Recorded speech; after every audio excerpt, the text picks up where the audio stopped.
This episode of Quite Frankly was made possible by our friends from MacFun, great photo editing software for Mac. Go to our special MacFun community website for exclusive deals just for you guys.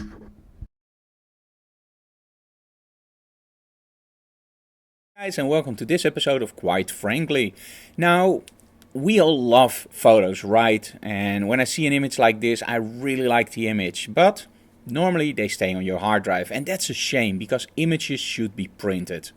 Now, the brand that I use to print is actually Epson, and we use the Epson 3800.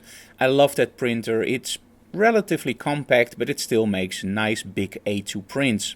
There's only one problem, and I hear this from a lot of Epson users. You have to change the image before you print, because if I print an image like this, it will be very muddy on the print. And you don't want that, of course. You want nice prints that mimic what you see on your screen. The problem is this has been the way for a long time, and it doesn't happen to all Epson printers, but when it happens, you know, because the images will be very, very dark and muddy. Now, there's actually a very simple solution for this, and you don't have to do anything with curves during Photoshop. In fact, you can just edit your image as it is and print it and get the same quality you see on your screen. But you have to change the printer driver, so let's do that. So go to File and go to Print. And of course, here you see your print settings. Now, at the moment, we're printing on Super A3 Plus. So we go to Super A3. We do borderless retain size. Doesn't matter for now. And here you see layout and you see all this other stuff. Now, what you do is you go to your paper configuration. And as you can see on top, I actually made a preset called Premium Luster Photo. Now, normally, the color density is on 0. Change this to -15 for premium luster, and if you use gloss paper, change it to -10. So again, gloss -10, premium luster paper -15. And the only thing you now have to do is actually print. And you will see that your prints come out just fine, and you never have to change your prints again in Photoshop. Do make sure, of course, that you calibrate your monitor and that you use the proper preset, or in other words, the proper paper. Now, how do you do that? Very simple. I'm going to show you that too. So let's do this again. Borderless, premium luster, save. Okay, so here we have our print screen again. Make sure that you do Photoshop Manage Colors and not let your printer do it. You have two options, printer or Photoshop. Choose your printer profiling, in this case, of course, because I'm using premium luster paper. Use premium luster paper.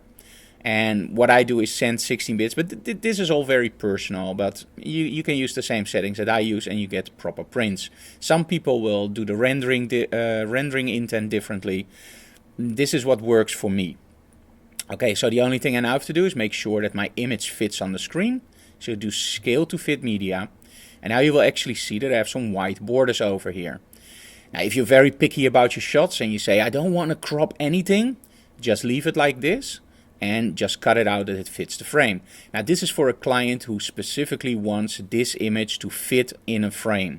So I have to take those sides off.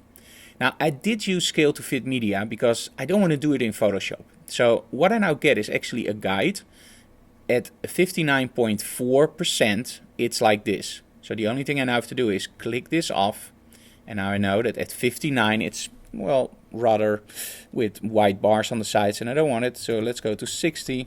Nope, 65. There we go. 64. There we have the white borders. So 64.5.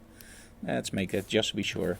0.7, and now I can still move my image around. Now, what do I find more important, the top or the bottom? Now, in this case, of course, I find the top more important.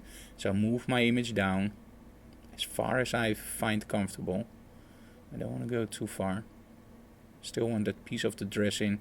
There we go. I can live with this. And it's because the client wants it in a certain frame. And the only thing I now have to do is say print. So you don't have to do it in Photoshop. You can do it in your printer driver. And there we go. So this is our tip for today. If you have Epson printers with muddy images, this is how to solve it. Thank you so very much for watching, guys, and see you next time in Quite Frankly.